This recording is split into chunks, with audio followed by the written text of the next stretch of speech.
Hey guys, what is up? Sleeping Knight 77 aka Kyle back here for week 11 of the APA. This week we are going against Miticus and the Boston Beedrills. Now, you may notice that we are using our alternate logo. I do like to thank Agronize Lynn for making this logo.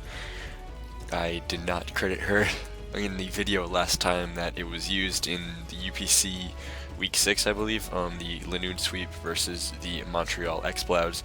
I did want to use it this week in the APA against Boston because Boston is a division rival, and it's probably going to be the last time I use it because there are only 2 weeks left of the UPC and the APA. So, with that being said, again, we are facing Miticus and the Boston Beedrills.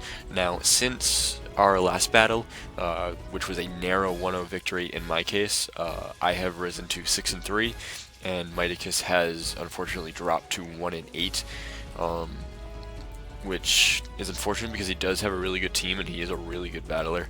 And I know, despite his record, that this match was going to be tough, but I do want to kind of lock myself into playoffs going into the last 2 weeks. So, with that being said, the team that I'm bringing is basically the same as the team that I brought against him week 2. Set up Polish, Calm Mind, Mega Diancie. It is Scarfed Jirachi, but he brought Latios last time, so I wanted to put Play Rough as opposed to Trick, and also U-Turn on it as opposed to Thunder Wave, I believe it was. I forget what else I had on that. I had Heart Stamp. Excuse me. I had Heart Stamp on that Jirachi as well for I don't know what. But again, Politoed, Rain Politoed, typical Rain, Scarf Crook to take out the Deoxys because it takes a hit from Deoxys. So long as it doesn't take any prior damage. Rain set Ludicolo, or Swift Swim Ludicolo, Rain set Ludicolo, Swift Swim Ludicolo, and of course set up Kecleon. So, without further ado, we are just going to hop into Week 11 against Miticus and the Boston Beedrills. So he leads Sableye, which he did last time we fought him. I lead Kecleon, so the same exact leads, basically. I set up rocks. I was expecting Taunt, so that's why I decided to set up rocks there. Had I made this switch turn 1, I would have been looking mighty pretty right now, but he's going to send out his Excadrill, and I'm going to Mega Evolve and Rock Polish, so now I'm going to outspeed this Excadrill, and I do have Earth Power, and since Excadrill's defenses are paper thin, Excadrill is going to fall. So we are up 6-5 early, but DNC is taking toxic damage, and I do not like that. Now, I expected him to just take me out here, and I was just going to do damage with this Moonblast, but he does decide to Synthesis here, and I don't want to play this game of Synthesis, Moonblast. So I'm going to withdraw into Politoed because I am defensive Politoed. I know I can take one Seed Bomb, which he does decide to use on this turn to try and just take out the Diancie. And I am going to switch to Ludicolo here because I know it takes it a little bit better. But yeah, it doesn't take it well at all. We do get a crit Ice Beam, which doesn't end up mattering because I two-shot this Gourgeist anyway, and he does decide to stay in here and let his Gourgeist fall, as well as my Ludicolo to the Life Orb. So, I go back into my Diancie, and he's going to send out his Exploud. Now, I didn't really need Diancie for anything at this point, so I just decided to go for the Moonblast, proving that he is not Scarfed, probably Specs Exploud, because I did outspeed it. So I do fall there, and Moonblast does take me out.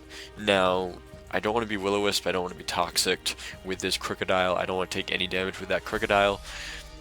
So I'm just going to let him get the free recover off, and I do get a Scald Burn with the Politoed here. Rain does go away, but the Sableye does fall, which is excellent on my end. Now, he sends out Gyarados. I have HP Electric for this Gyarados in case he did want to like sub up right there, or set up with Dragon Dance. So I use the HP Electric, it does take out the sub, and the Waterfall does take out Politoed, unfortunately. So now I go into Crocodile, I am Scarf Croak, I do outspeed. Now, I debated for a little while whether to go for Knockoff or Stone Edge.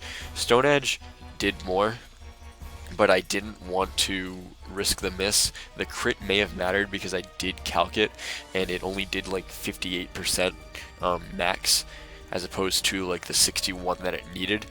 But it got the kill, sends out Exploud, goes for Surf, I withdraw into Jirachi, kind of expecting a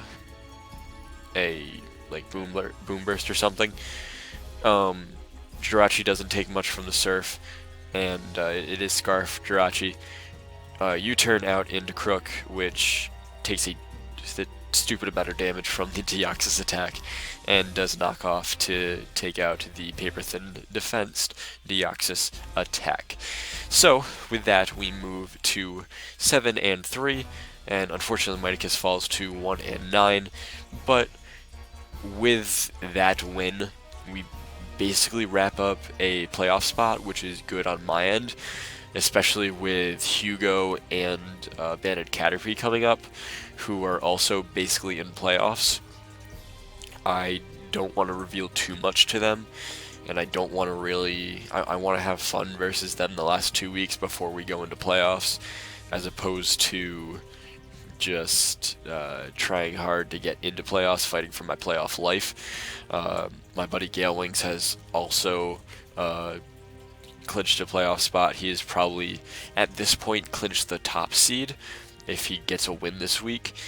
If Calgary loses, then I am definitely in playoffs, which is good because I think I lose out of a tiebreaker to Calgary because they beat me earlier in the season, and that was the reason why them and, unfortunately, the loss last week are the reasons why I have not clinched yet. So, with that being said, hopefully when we see each other next week, I have fully clinched a playoff spot, which would be greatly good in my mind. So I could just kind of sit back, relax, have fun these last 2 weeks, as opposed to trying too hard. Again, thank you to Miticus, and of course thank you to Agronize for making the logo. If you do want anything from her, like in the UPC battle where I hurriedly put her in the description, her links will be in the description down below, as well as Miticus' YouTube channel. So please go check them out. It would be greatly appreciated on my end, because they are very cool people. But until next time, guys, I'm Sleeping Knight 77, aka Kyle.